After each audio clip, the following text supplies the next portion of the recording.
Hello everyone, welcome to the class guys. कैसे हैं आप सभी? उम्मीद करता हूं आप सभी बहुत अच्छे होंगे। आज इस वीडियो में मैं आपके लिए एक एडिशनल प्रैक्टिस पेपर जो सीबीएसई ने रिलीज करा है उसका एनालिसिस लेकर के आया हूं।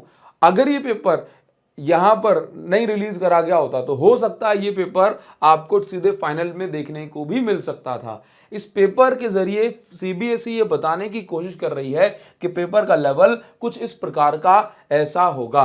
तो आप आज इस वीडियो को देखें और समझें कि आपकी जो प्रिपरेशन है, तैयारी है, कहीं पीछे तो नहीं है। क्या आप गलत डायरेक्शन में मेहनत तो नहीं कर रहे हो? क्योंकि ये सीबीएसई बार बार एक बार पहले सैंपल पेपर रिलीज करा, फिर एडिशनल प्रैक्टिस पेपर, ये इसीलिए है ताकि हम अपनी तैयारी को ढंग से नाप तोल सकें, कहीं कोई कमी लग रही हो तो उसको जो है पॉलिश कर सकें, है ना। और सही सही हमें बच्चों का एक बहुत बड़ा मिथ होता है सर, थ्योरी तो हो जाती है, डेरिवेशन हो जाते हैं, न्यूमेरिकल नहीं होते। तो अगर आप इस पेपर को अच्छे से सॉल्व करेंगे तो आपको पता पड़ेगा कि इस पेपर के अंदर 90% क्वेश्चंस ऐसे हैं जो थ्योरी से बन जाएंगे। जिन बच्चों की थ्योरी अच्छी होगी वहां से बन जाएंगे।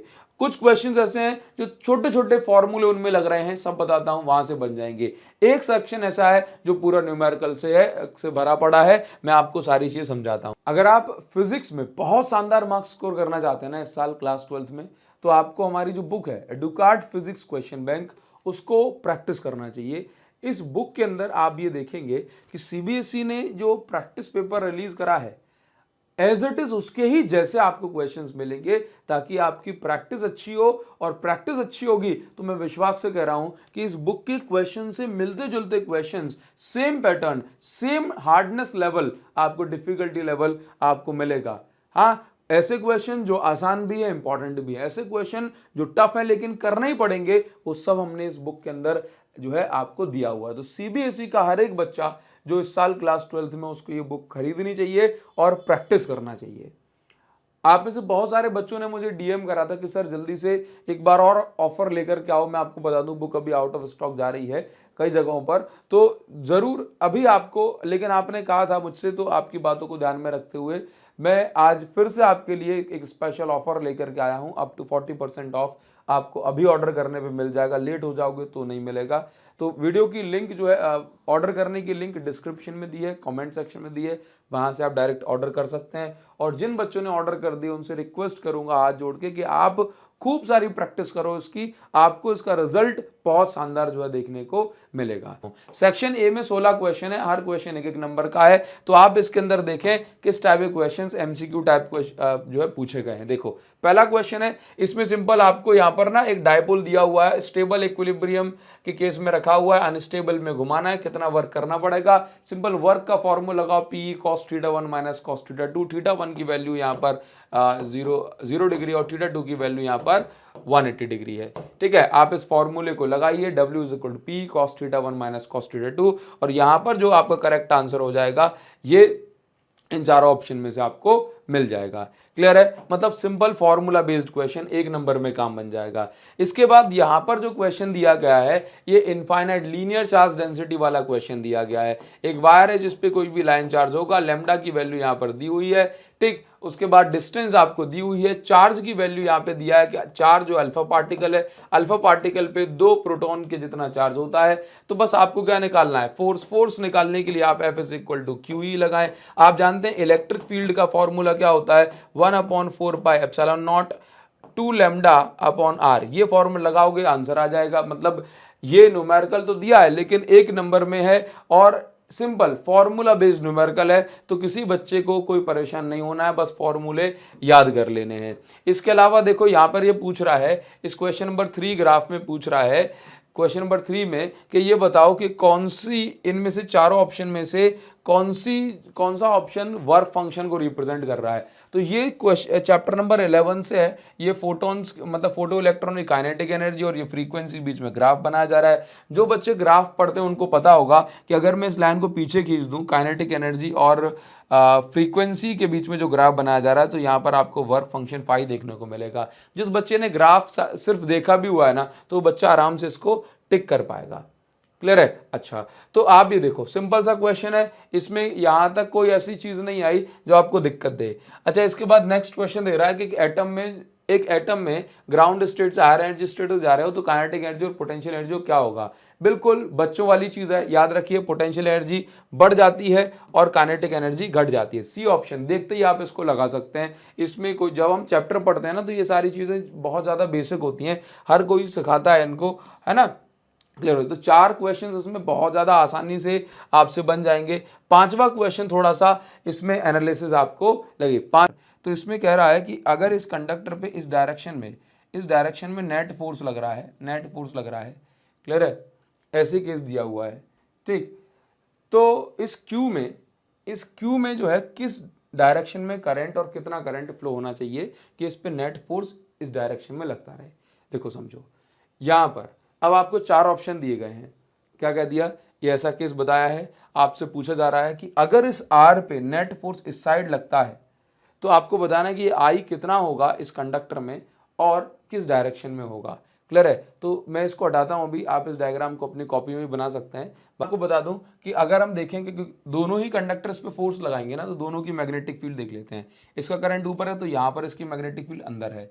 इस कंडक्टर में करंट ऊपर फ्लो हो रहा है तो इस हिसाब से देखें तो इस कंडक्टर के कारण जो फोर्स है वो इस साइड लगेगा, इस कंडक्टर के कारण। अब कह रहा है कि नेट फोर्स अगर इसी साइड लग रहा है तो क्या पॉसिबल केस है। तो देखिए पहला ऑप्शन दिया है कि करंट आई अपवर्ड डायरेक्शन में नहीं हो सकता, चेक कर लेते हैं। तो हमने कहा करंट आई अपवर्ड डायरेक्शन में नहीं हो सकता ना, तो देखो जरा करंट कहां जा रहा है, ऊपर, तो इसकी मैग्नेटिक फील्ड इस साइड आउटवर्ड बनेगी।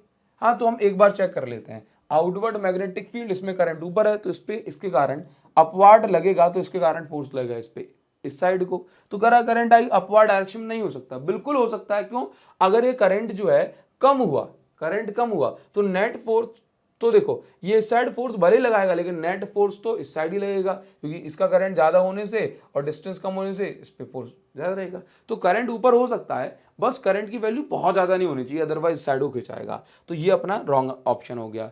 अच्छा ठीक है, इसके बाद देखो ऑप्शन बी क्या दिया हुआ है, current I can have any magnitude greater than 0। कह रहा है कि 0 एम्पियर से कोई भी बड़ी वैल्यू हो सकती है, नहीं, अगर बहुत बड़ी हो गई तो ये तो इस साइड खिंचाएगा, है ना, अपवर्ड डायरेक्शन में करंट है इसलिए। तो अच्छा सी ऑप्शन क्या दिया है, current I can not have a magnitude of more than 15 ampere.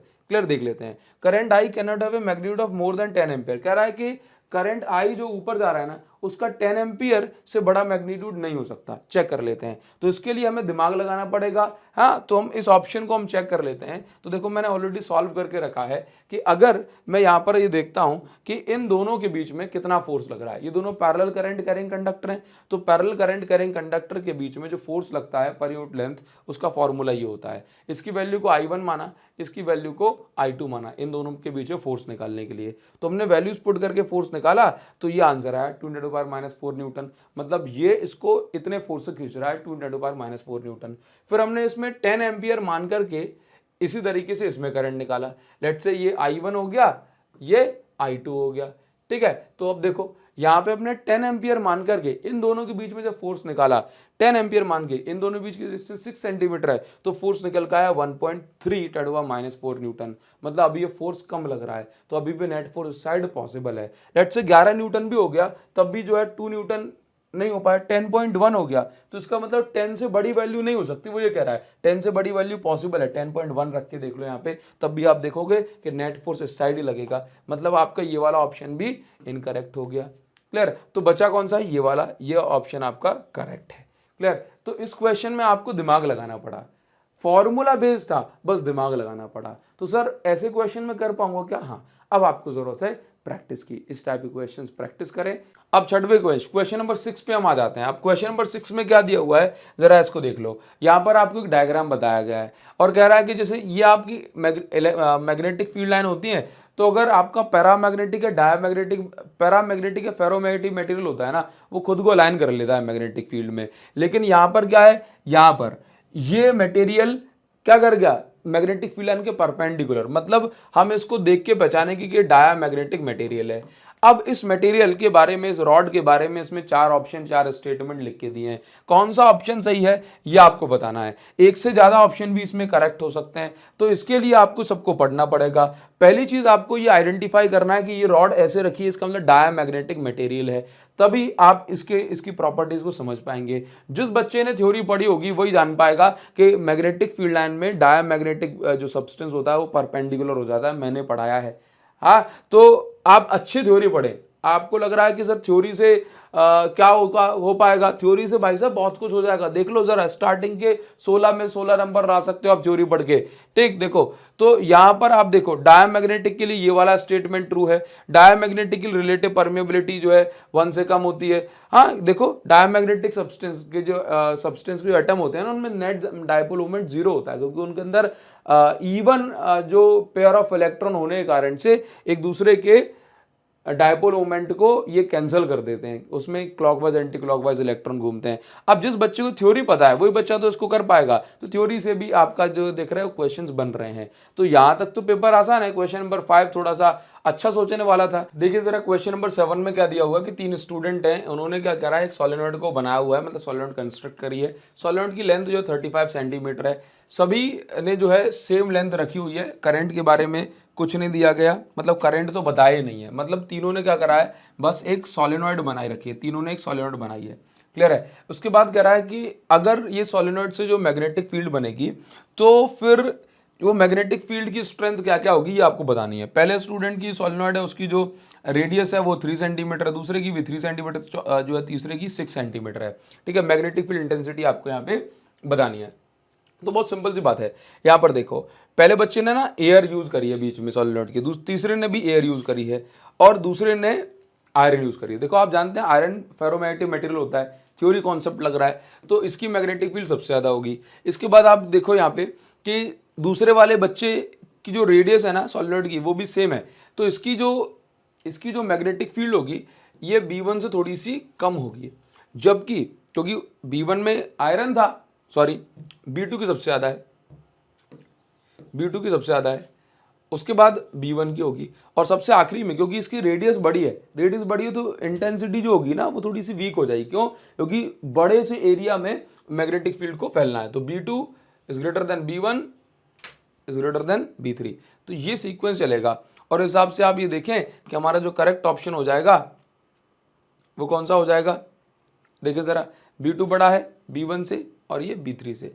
ठीक है, चलिए आगे हम बढ़ जाएंगे और क्वेश्चन नंबर 8 देखेंगे। क्वेश्चन नंबर 8 में देखो क्या दिया जा रहा है। क्वेश्चन नंबर 8 में ये भी एकदम, आप सोचो इसमें भी कोई न्यूमेरिकल नहीं है, दिया है इस तरीके से कि आपको ये क्वेश्चन परेशान कर सकता है। देखो इसमें दिया जा रहा है कि चार्ज पार्टिकल है, एक मिनट थोड़ा वेट करेंगे।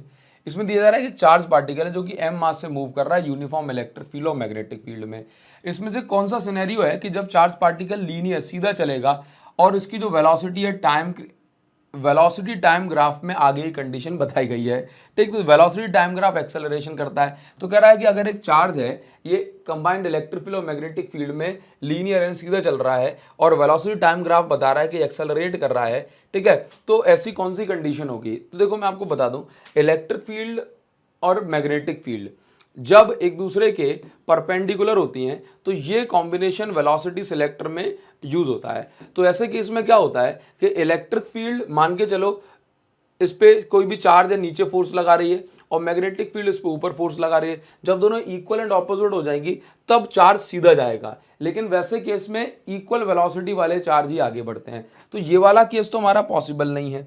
क्लियर है। अच्छा, इसके बाद ये इलेक्ट्रिक फील्ड और मैग्नेटिक फील्ड क्या एक दूसरे के पैरेलल हो सकती है? बिल्कुल हो सकती है, लेकिन चार्ज इसमें क्या कह रहा है, चार्ज रेस्ट में नहीं है, चार्ज ऑलरेडी उसके पास कुछ इनिशियल वेलोसिटी थी, इसलिए एक पार्ट ये वाला ऑप्शन गलत हो गया। ये वाला ऑप्शन हमने ऑलरेडी गलत कर दिया है। अब बचा कौन सा, ये वाला ऑप्शन, क्योंकि देखो इलेक्ट्रिक फील्ड क्या करती है, पॉजिटिव चार्ज को एक्सेलरेट कराएगी।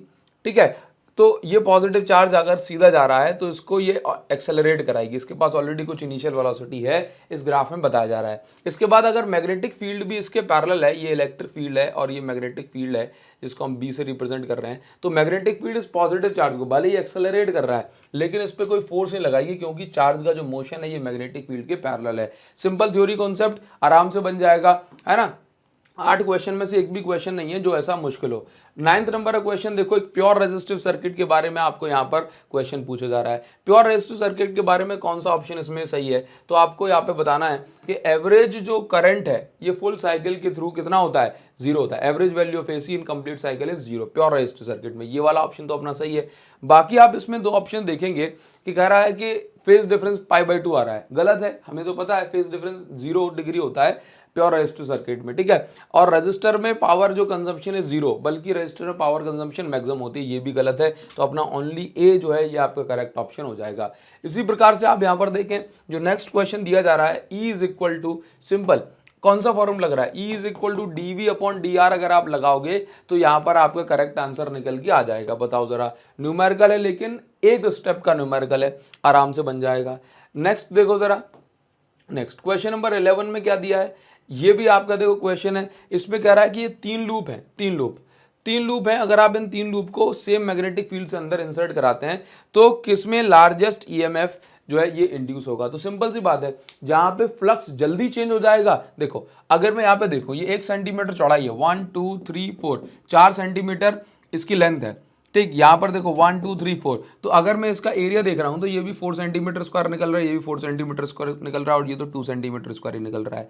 लेकिन ये बहुत जल्दी इसके अंदर इंसर्ट कर जाएगा, क्लियर है, एक बार में ये पूरा इंसर्ट, जबकि इसको डबल टाइम लगेगा पूरा अंदर जाने में, है ना, क्योंकि इसकी चौड़ाई डबल है। तो आप देखो कि इसका जो फ्लक्स होगा ना, ये बहुत जल्दी चेंज होगा, बहुत जल्दी चेंज होगा, rate of change of flux इसमें बहुत ज़्यादा होगी। तो इसलिए जो इंड्यूस्ड ईएमएफ होगा इसके अंदर सबसे ज़्यादा होगा, लार्जेस्ट होगा। बस ये बात इसमें पूछी जा रही है, आराम से इसको ओनली पी टिक करके आप टिक कर सकते हैं, आंसर हो जाएगा, ठीक। चलिए अब इसके बाद क्या दिया जा रहा है, इसके बाद क्वेश्चन नंबर 12 को बताया जा रहा है। क्वेश्चन नंबर 12 में क्या दिया जा रहा है, देखो एक एमिशन स्पेक्ट्रम बता रहा है। मतलब कह रहा है कि जो कोई भी इलेक्ट्रॉन हायर एनर्जी स्टेट से लोअर एनर्जी स्टेट में आता है तो ऑब्वियस सी बात है वो एनर्जी को एमिट करेगा, है ना। अब वो उस एनर्जी या वेव की कुछ ना कुछ फ्रीक्वेंसी जरूर होगी, क्लियर है। तो उसी का के से रिलेटेड आपसे क्वेश्चन पूछा गया है। अब देखो इस क्वेश्चन में क्या दिया जा रहा है कि यहाँ पे देखो, ये किसी भी ऑर्बिट से जब इलेक्ट्रॉन फर्स्ट ऑर्बिट में आए गिरता है तो उसको हम लाइमन सीरीज बोलते हैं। ये लाइमन सीरीज है। यहाँ पर अगला जो ग्राफ बताया जा रहा है ये बामर सीरीज का, ये 1 2 कहीं से भी आओ बामर में गिर जाए तो अपन सेकंड में गिर जाए तो हम उसको बामर बोलते हैं। थर्ड क्या है, थर्ड ये है पास्टन सीरीज बनेगी, ठीक। तो अभी क्या होता है कि इन फ्रीक्वेंसीज के बीच में लाइमन सीरीज में क्या फ्रीक्वेंसी निकलती है, बामर सीरीज में क्या फ्रीक्वेंसी निकलती है, ये वाली सीरीज में क्या फ्रीक्वेंसी निकलती है, इनके अंदर को एनालाइज करने के बाद, इनकी डिफरेंस को एनालाइज करने के बाद आपसे पूछा जा रहा है, यहाँ पे 4 ऑप्शन दिए जा रहे हैं, कौन सा सही है ये आपको बताना है। तो लाइमन और बामर में आप ये देखें थोड़ा डिफरेंस है, तो आप इन सबको देखें, ये एग्जैक्ट सेम नहीं जा रहा है। आप इसको जब आप 8th चैप्टर पढ़ लेंगे ना, मतलब सॉरी एटम को पढ़ लोगे तो आपको अपने आप समझ में आ जाएगा कि अगर जो हमारा जो लाइमन सीरीज के लिए हमने बता दिया, लेट्स से इसके बाद बामर सीरीज में ये चला गया, अब बामर और पास्टन में बहुत ज़्यादा डिफरेंस नहीं है, तो ये वाला ग्राफ आपका जो है सही हो जाएगा, क्लियर है। ये चीज़ आपको यहाँ पे समझनी है। इसके बाद देखो क्या बताया जा रहा है, तो ये आप जब बता पाओगे जब आप इसको अच्छे से पढ़ लेंगे। असर्शन रीजन में तो आप ये देखो 12 में से 12 क्वेश्चन बच्चे सॉल्व कर सकते हैं बहुत आसानी से। एक आध क्वेश्चन में किसी बच्चे को कोई दिक्कत होना एक नेचुरल सी ऑब्वियस सी बात है, उसमें आप घबराएं या परेशान मत हो। अब असर्शन रीजन दे दिया गया, मैं आपको ये क्वेश्चन इसलिए बता रहा हूं ताकि आप इससे समझे कि घबराने वाली बात नहीं है। अगर हम असर्शन रीजन देख लें तो असर्शन रीजन में देखो क्या दिया जा रहा है, आपको दे दिया कि वर्क फंक्शन जो है ये फ्रीक्वेंसी पर डिपेंड कर रहा है, इंक्रीज हो रहा है। आंसर भी एकदम ही गलत है, वर्क फंक्शन फ्रीक्वेंसी पे डिपेंड नहीं करता। इसके बाद इसमें भी दे रहा है कि work function is directly proportional to frequency, ये भी गलत है। तो यहाँ पे असर्शन भी गलत, रीजन भी गलत, तो यहाँ पर जो दोनों ही गलत हो गए तो ऑप्शन आपका डी चला जाएगा, है ना। इसके बाद देखो कह रहा है कि कंडक्टिविटी टेम्परेचर बढ़ने से सेमीकंडक्टर की बढ़ती, हम जानते हैं फ्री इलेक्ट्रॉन्स में क्रिएट हो जाते हैं, तो असर्शन तो सही है। अच्छा इसके बाद कह रहा है कि टेम्परेचर बढ़ाने पर रिलैक्सेशन टाइम घट जाता है, जल्दी जल्दी कोलाइड करते हैं, रिलैक्स करने टाइम मिल पाता, तो रीजन भी ठीक है। लेकिन ये रीजन सही से एक्सप्लेन नहीं कर रहा है तो हम इसको ऑप्शन बी ही टिक करेंगे, है ना। इसके बाद इसी तरह से आप ये देखो यहां पर क्या दे रहा है कि इलेक्ट्रिक फील्ड लाइन मेटल की सरफेस पे हमेशा परपेंडिकुलर होती हैं, असर्शन एकदम ठीक है। इसके बाद देखो work done by electric force के द्वारा जो वर्क करा जाता है इक्विपमेंट सरफेस पे एक चार्ज को एक पॉइंट से दूसरे पॉइंट तक ले जाने वो जीरो होता है ना। क्यों? क्योंकि देखो W is equal to F S cos theta. अब थीटा की वैल्यू 90 डिग्री होगी तभी तो वर्क जीरो होगा, और 90 डिग्री होगी इसका मतलब है इसका मतलब क्या है, इलेक्ट्रिक फील्ड लाइन को ऊपर होना पड़ेगा तभी तो ये 90 डिग्री बन पाएगा। अगर इलेक्ट्रिक फील्ड इस साइड हो जाएगी और डिस्प्लेसमेंट भी इस साइड हो गया तो 0 डिग्री या 180 डिग्री कुछ बनेगा, है ना। तो इसलिए इसका मतलब ये है कि रीजन भी सही से इसको एक्सप्लेन कर पा रहा है, तो यहां पर ये ऑप्शन चला जाएगा। इसके बाद देखो यहां पर देखो ये थ्योरी है भाई साहब, एकदम थ्योरी है। क्या कह रहा है कि अगर आपने तो बड़े बड़े कॉन्वेक्स लेंस ले ली जिनका डायमीटर बड़ा है तो ब्राइटर इमेज बनेगी। सारे बच्चे जानते हैं, जो नहीं जानते वो जान जाए, ब्राइटर इमेज बनेगी। क्लियर? इसके बाद सोचो दो बड़े बड़े कॉन्वेक्स लेंस लगा दिए तो इमेज ब्राइट बननी ही है, ठीक। अगर मैं ऐसा बोल रहा हूं convex lens with larger diameters are able to focus light brighter. अगर बड़ा सा डायमीटर है कॉन्वेक्स लेंस का तो बोला लाइट जल्दी फोकस, बेटर फोकस होगी। आंसर है बिल्कुल नहीं होगी। क्यों नहीं होगी सर? उसका रीजन ये हो गया कि अगर लेंस बहुत बड़ा हो जाता है तो वहां पर स्फेरिकल एबरेशन होता है ना। मतलब आपको एक पॉइंट से ज्यादा फोकस मिल जाते हैं, है ना। एक जगह पे तो अच्छी खासी ब्राइट इमेज बनती है लेकिन दूसरी जगह पे वहीं पे डल इमेज भी बनती है। तो आप ये देखो असर्शन रीजन को मिलाकर के 16 क्वेश्चन होगा। 16 में से आप आराम से 14 से 15 क्वेश्चन आराम से आंखें बंद करके भी करोगे तो सही से टिक कर दोगे। क्वेश्चन नंबर 17 पे आते हैं सेक्शन बी में। तो अब मैं आपको सेक्शन बी में बता रहा हूं। सेक्शन ए में तो सिर्फ 2 क्वेश्चन आए न्यूमेरिकल बेस्ड, जो कि पूरी तरह से फॉर्मूला बेस्ड थे। आप आराम से कर सकते हैं, मैं उनको न्यूमेरिकल की कैटेगरी में मानता ही नहीं हूं। क्लियर है? तो देखो, तो अभी मैं उन बच्चों को बताना चाहता हूं जो ये कहते हैं कि सर न्यूमेरिकल नहीं बनते, बस थ्योरी डेरिवेशन बन जाते हैं। तो जरा सोचो, क्या ये बात सच है क्या? यहाँ पे अगर आप थ्योरी कर लोगे अच्छे से तो ये सारा बन जाएगा आपसे, है ना। चलो अब देखो 2 नंबर का क्वेश्चन आ रहा है और ये भी ग्राफ देख के उसका काम ही पेपर का काम है डराना आपको, और आप बस ग्राफ देख के डर जाओगे, हे सर बड़ा डर लग रहा है। आपको ग्राफ देख के डरना नहीं है। उसमें भी देखो क्या बताया जा रहा है कि इसमें ग्राफ में एक साइड लिखा है होल कॉन्सेंट्रेशन, इस साइड लिखा है डोपिंग। अब आपने चैप्टर पढ़ा नहीं है तो हम इसको पूरा सॉल्व भी नहीं करेंगे। देखो लेकिन क्या दिया है, क्वेश्चन तो पूरा समझा देता हूं कि देखो डोपिंग बढ़ रही है तो होल कॉन्सेंट्रेशन घट रही है ना। अभी आप होल नहीं जानते लेकिन जो बच्चे जानते होंगे उनको बता दूं क्या होता है कि होल मतलब वैकेंट सीट ऑफ इलेक्ट्रॉन। जब आप इस क्वेश्चन में दिया जा रहा है कि जब आप पेंटावैलेंट इंप्योरिटी ऐड करते हैं तो होता क्या है, तो एक इलेक्ट्रॉन जो एक्स्ट्रा होता है ना, पेंटा, एक इलेक्ट्रॉन, 4 में से एक इलेक्ट्रॉन जो एक्स्ट्रा होता है वो होल के साथ रिकंबाइन कर जाता है, तो वहां पे जो है जो होली कॉन्सेंट्रेशन घट जाती है। 2 नंबर में एकदम रद्दी सा क्वेश्चन दिया है, ठीक।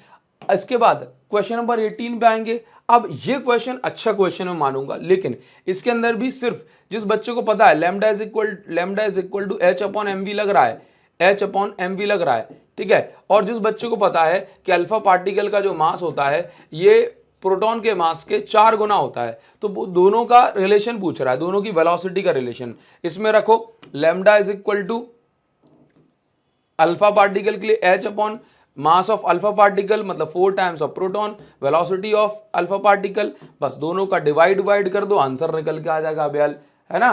बस कुछ नहीं करना है, एकदम सिंपल सा क्वेश्चन है। तो अगर आपसे बड़े न्यूमेरिकल नहीं बन रहे तो छोटे कर लो, कोई दिक्कत नहीं है।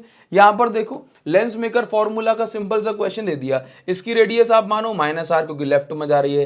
प्लेन सरफेस की रेडियस कितनी होती है? इन्फिनिटी। लगा दो लेंस मेकर फॉर्मूला, बस आंसर आ जाएगा। 1/f is equal to mu minus 1/r1 minus 1/r2 लगा दोगे, आंसर आ जाएगा। जो भी आंसर है वो लिख देना, ठीक है। कुछ ये थोड़ा कह रहे हैं कि कुछ डिजिट में निकाल के दिखा दो, बस आंसर आ जाएगा, कंपेयर कर लेना, ठीक है। चलो इसके बाद देखो क्वेश्चन नंबर 20। क्वेश्चन नंबर 20 में क्या कह रहा है? क्वेश्चन नंबर 20 भी है तो न्यूमेरिकल लेकिन सिंपल कॉन्सेप्ट बेस्ड है। उसने कहा है कि 2 कॉपर वायर है P और Q, same area of cross section है, हाँ ये पैरेलल कनेक्टेड है, लेकिन पोटेंशियल डिफरेंस V दोनों में सेम अप्लाई करा गया है। इसके बाद क्या है, इनकी जो लेंथ का रेशियो है, ये 1:2 है, ठीक। तो आपको बताना है दोनों की ड्रिफ्ट वेलोसिटी का रेशियो। भाई साहब एक बार बताओ मुझे कि अगर जो रेजिस्टेंस है डायरेक्टली प्रोपोर्शनल टू लेंथ है, अगर लेंथ 1:2 में होगी, तो करंट कैसा होगा, करंट 2:1 में होगा। तो I1 I2 का अगर मैं रेशियो निकाल रहा हूं, I1 अपॉन I2 अगर मैं निकालता हूं तो क्या आएगा, ये 2:1। और I1 की वैल्यू क्या है मुझे पता है, NEABD लगाओ अपॉन यहाँ पे भी लगाओ NEABD, बस आंसर निकाल दो, दोनों की वेलोसिटीज का रेशियो निकाल दो, अपने आप बन जाएगा। तो ड्रिफ्ट वेलोसिटी का फॉर्मूला जिस बच्चे को पता है और जिसको पता है कि लेंथ को डबल करने से या लेंथ को आधा करने से रेजिस्टेंस भी आधी हो जाती है, तो वो बच्चा आराम से इसको कर देगा। ठीक है, अब ये हो गया एक रे डायग्राम वाला क्वेश्चन।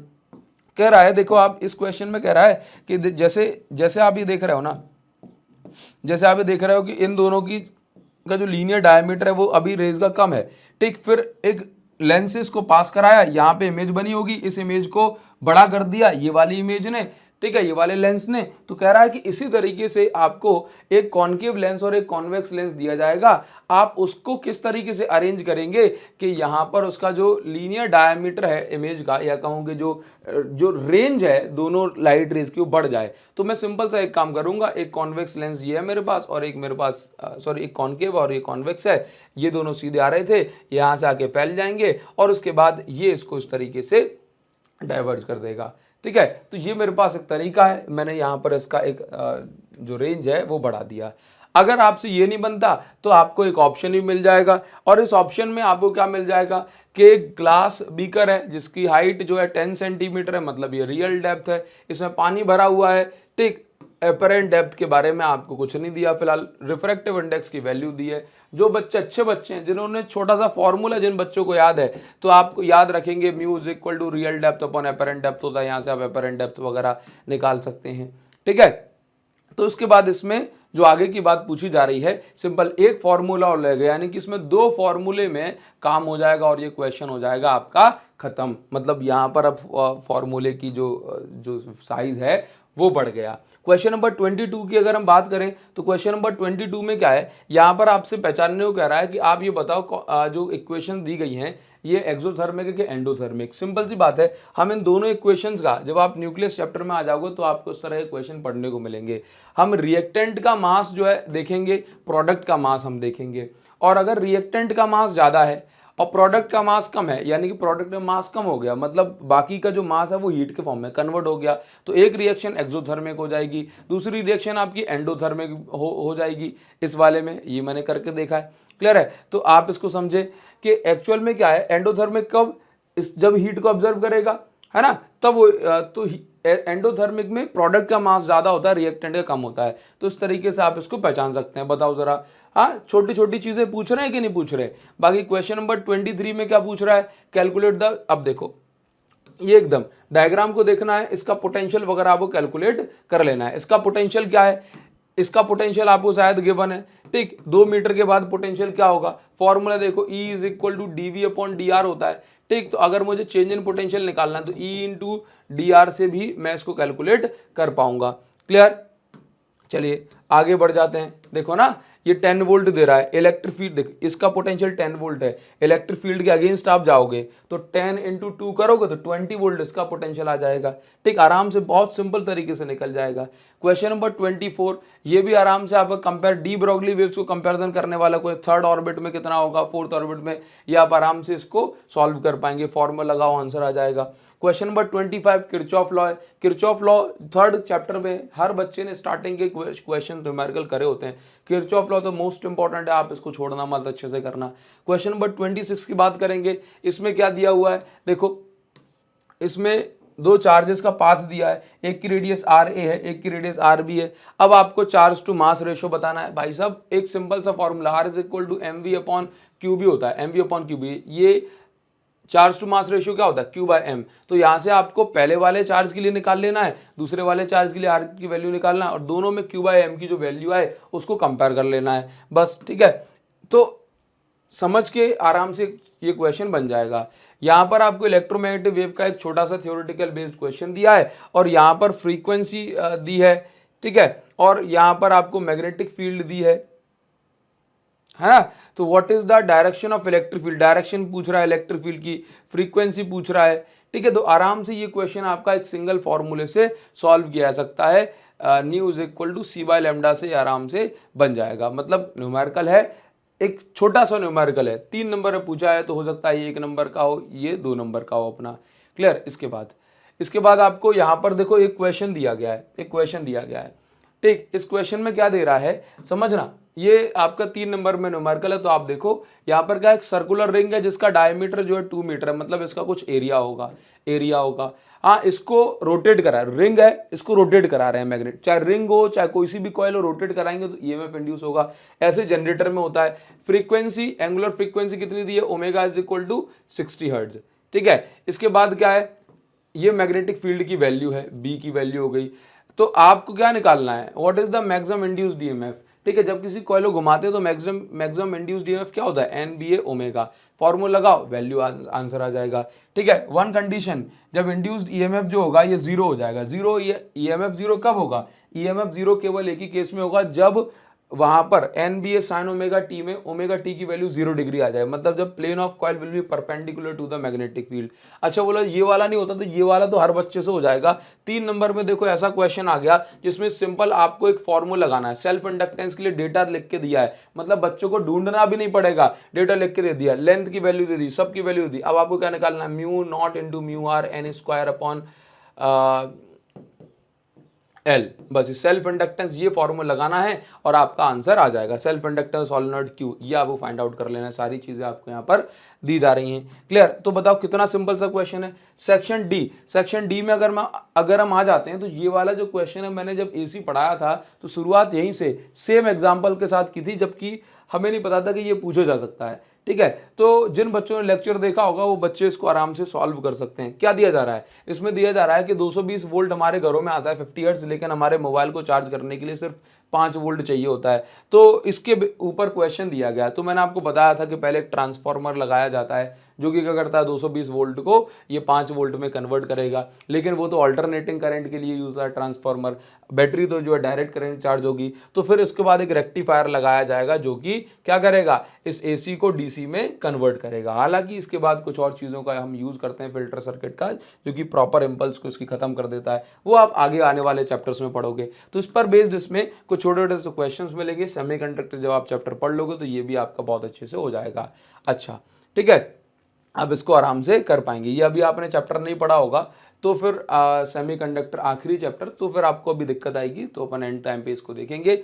अच्छा, क्वेश्चन नंबर 30 भी इस तरह से एक केस स्टडी बेस्ड क्वेश्चन है। इसमें आपको छोटे छोटे फॉर्मूलेज की जरूरत पड़ेगी, है ना। तो अगर आप उसको कर लेंगे तो आराम से ये भी हो जाएगा। क्लियर है। अच्छा देखें, मतलब इसमें फॉर्मूले की जरूरत पड़ेगी। सेक्शन ई पे आ जाते हैं। सेक्शन ई की अगर हम बात कर रहे हैं तो आपको इसमें समझना है कि ई सेक्शन जो है, इसमें अगर आप देखेंगे, है ना, इसमें आप देखेंगे तो आपको इसमें मिलेंगे भर भर के न्यूमेरिकल्स। ठीक, तो यहां पर मैं सेक्शन ई के बारे में कहना चाहूंगा, अगर ये 15 नंबर का है तो आप यही मान के चलना कि 15 में से 15 नंबर के न्यूमेरिकल्स आपको देखने को मिलेंगे। तो अगर मैं ओवरऑल आपसे बात करूं तो अप्रॉक्स 30 मार्क्स के न्यूमेरिकल्स हमारे पेपर में आए।